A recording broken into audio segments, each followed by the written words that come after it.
আসসালামু আলাইকুম বন্ধুরা, এই ভিডিওতে আপনাদেরকে সহজ কৌশলে সুন্দর একটি গ্রামের দৃশ্য ড্রয়িং করে দেখাবো। আশা করছি এই ভিডিও দেখে আপনারা সহজেই সুন্দর দৃশ্য শিখতে পারবেন এবং নিজে নিজে আঁকতে পারবেন। এই দৃশ্যটি ড্রয়িং করতে আমরা ব্যবহার করছি A4 সাইজের একটি সাদা কাগজ এবং সাদা কাগজের চতুর্পাশে সুন্দর করে মার্কার পেন দিয়ে বর্ডার করা সুন্দর লাগছে। সাথে ব্যবহার করছি একটি 4B pencil, Matador Venus 4B pencil. Eraser বা রাবারের প্রয়োজন হতেও পারে অথবা নাও হতে পারে, কারণ সহজ কৌশলে এবং সুন্দরভাবে আঁকলে রাবারের প্রয়োজন হয় না। এমনভাবে শেখানোর চেষ্টা করব যেটা দেখে বাচ্চারাও সহজে আঁকতে পারবে। তবে ধৈর্য সহকারে ভিডিওটি দেখতে থাকুন। প্রথমে আমরা কি করব, দেখতে পাচ্ছেন এখানে পেন্সিলটা নিয়ে এটা হচ্ছে অর্ধেকের একটু উপর থেকে এভাবে আমরা সোজা একটি দাগ দিব। দাগ দেওয়ার পর দেখতে পাচ্ছেন এভাবে নিচের দিকে এভাবে নামায় দিব। এখন আমরা এটা সোজা করে এই দাগের সাথে নিয়ে আসব যেন সোজা হয়। আইডিয়া করতে পাচ্ছেন এখানে একটি ঘরের চালা আঁকলাম। এরপর আমরা একটু নিচে থেকে আরেকটা সোজা দাগ আঁকবো এবং এখান থেকে আবার নিচের দিকে দিব একই রকম করেই। এরপর এটা একটু উপর থেকে এটার সাথে এটা মেলাই দিব।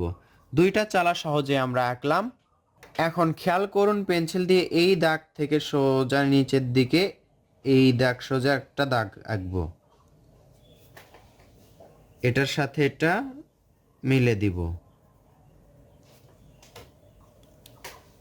এই কানি থেকে এদিকে একটা দাগ নিয়ে আসব এবং এটার সাথে লাগাই দিব। এটা হবে বারান্দাওয়ালা ঘর গ্রামের ঘর দেখতে কিন্তু সুন্দর লাগে। এটা আমরা ডাবল করে আঁকবো। দেখতে পাচ্ছেন সুন্দর একটি বারান্দা হলো। এই বারান্দার সাথে যদি খুঁটি দিই তাহলে আরো সুন্দর লাগবে। এখান থেকে আমরা এটাতে একটি খুঁটি আঁকবো। পরের যে ঘরটি আমরা আঁকছি সেটা বারান্দা ছাড়া। এই দাগ থেকেই আমরা সোজা একটি দাগ আঁকবো। এই দাগটা এত দূর পর্যন্ত নিয়ে আসবো, এটা যেন সমান হয়। একটু বেশি করে দিলাম। এটা আমরা এখন ডাবল করব, এভাবে ডাবল করব। দেখুন পাশাপাশি দুইটা ঘর, একটা বারান্দাওয়ালা আর একটা বারান্দা ছাড়া, দেখতে কিন্তু সুন্দর লাগছে। এখন যদি আমরা দরজা জানালা আঁকি তাহলে আরো সুন্দর লাগবে। বন্ধুরা, চেষ্টা করছি আপনাদেরকে সহজ করে বোঝানোর, এমনভাবে বোঝাচ্ছি যেটা দেখে বাচ্চারা পর্যন্ত আঁকতে পারবে আর আপনি তো সহজেই আঁকতে পারবেন। দুই পাশে দুইটা জানালা, এর মাঝে আমরা করে একটা করে শিক আঁকবো। দুইটা শিক আঁকবো, 1 2 3 4। তাহলে এখানে কি করব, এখানে একটা দরজা আঁকবো এবং পাশে আরেকটা জানালা আঁকবো। দরজা এইভাবে আঁকলাম, এর পাশে একটি জানালা আঁকবো, তাহলেই সুন্দর দুইটা ঘর হয়ে গেল। ঘরের কাজ আমাদের শেষ। বন্ধুরা, এখন আমরা আঁকবো গোলা কি, গোলা ভরা ধান, যেটাতে অনেকগুলো ধান একসাথে রাখা হয় সেটাকেই বলা হয় গোলা। গ্রামে এরকম গোলা থাকে যেটার মধ্যে কৃষকরা ধান রাখে। এর মাথায় আমরা এভাবে দেখুন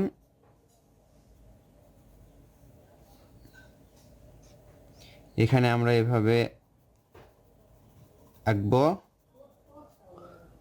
আর নিচের অংশে এখান থেকে দেখুন এভাবে, এখান থেকে এভাবে দুইটা দাগ আঁকার পর আমরা এটা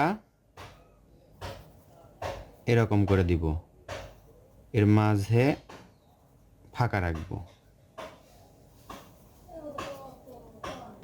আমি যেরকম করছি সেরকম করে আঁকার চেষ্টা করবেন বা বাচ্চাদেরকে শেখানোর চেষ্টা করবেন। ভিডিওটি দেখে দেখে আস্তে আস্তে আঁকানোর চেষ্টা করবেন। ভিডিওটি যেভাবে আমি বোঝাচ্ছি, যেভাবে আঁকানো শেখাচ্ছি সেভাবেই আঁকবেন, তাহলে বাচ্চাদের আঁকতে বা আপনার বুঝতেও অনেক সহজ হবে।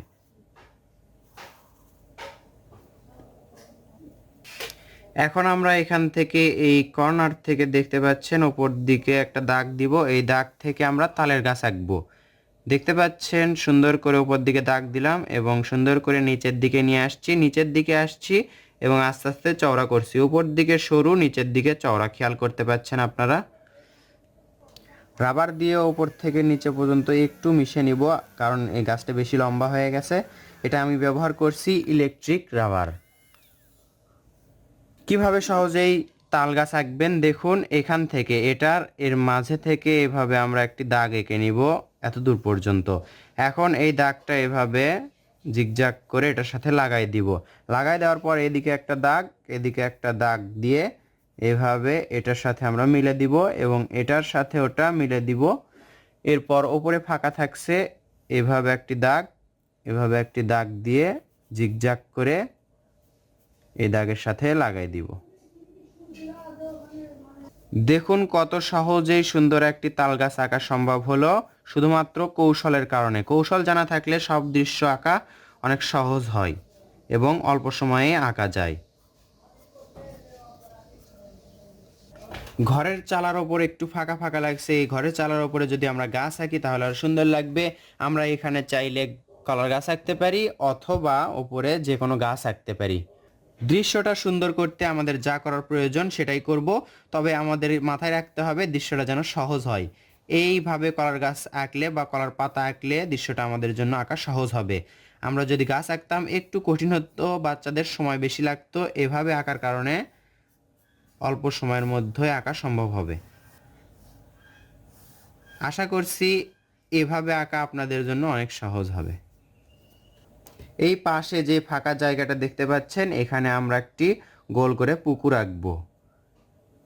এটা কিন্তু নদী না, এটা হচ্ছে পুকুর। এইভাবে আমরা পুকুর আঁকবো এই পাশে, তাহলে দৃশ্যটা সুন্দর লাগবে। এখানে এই দাগটা ডাবল করে আঁকবো, আবার এখান থেকে এই দাগটা ডাবল করে আঁকবো, আর এটাও ডাবল করে দিব। তাহলে দেখতে পাচ্ছেন এবং বুঝতে পারছেন এই পাড়টা উঁচু আছে। শুরুতেই বলেছি দৃশ্য আঁকানো আমরা কঠিন করব না। এই দৃশ্যে এই পুকুরের মধ্যে যদি আমরা একটি শাপলা ফুল আঁকি তাহলে আরও সুন্দর লাগবে। শাপলা ফুল সহজে আঁকা যায়, দেখুন এভাবে এবং এর পাশে এভাবে। আমি যেভাবে করছি সেভাবে করার চেষ্টা করবেন, দেখবেন অনেক সহজ হবে। সুন্দর একটি শাপলা ফুল হবে, একটি শাপলা ফুলই যথেষ্ট, এর সাথে আর বেশি আঁকবো না আমরা।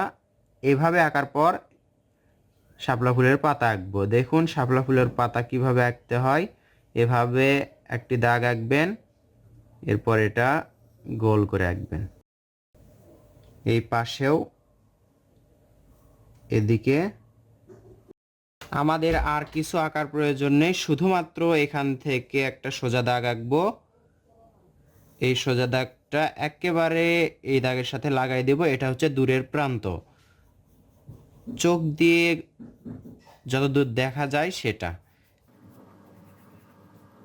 বন্ধুরা এই পর্যন্তই আমরা রাখলাম। এর উপরে যদি আরেকটা সূর্য আঁকি তাহলে আরও সুন্দর হবে, না আঁকলেও কোনো সমস্যা নেই। এভাবে সূর্য আঁকলাম। দৃশ্যতে রং করার পর দেখতে এরকম হবে। ভালো লাগলে লাইক করবেন, শেয়ার করবেন এবং কমেন্ট করবেন প্রয়োজনীয় ভিডিও পেতে। ধন্যবাদ সবাইকে। আসসালামু আলাইকুম।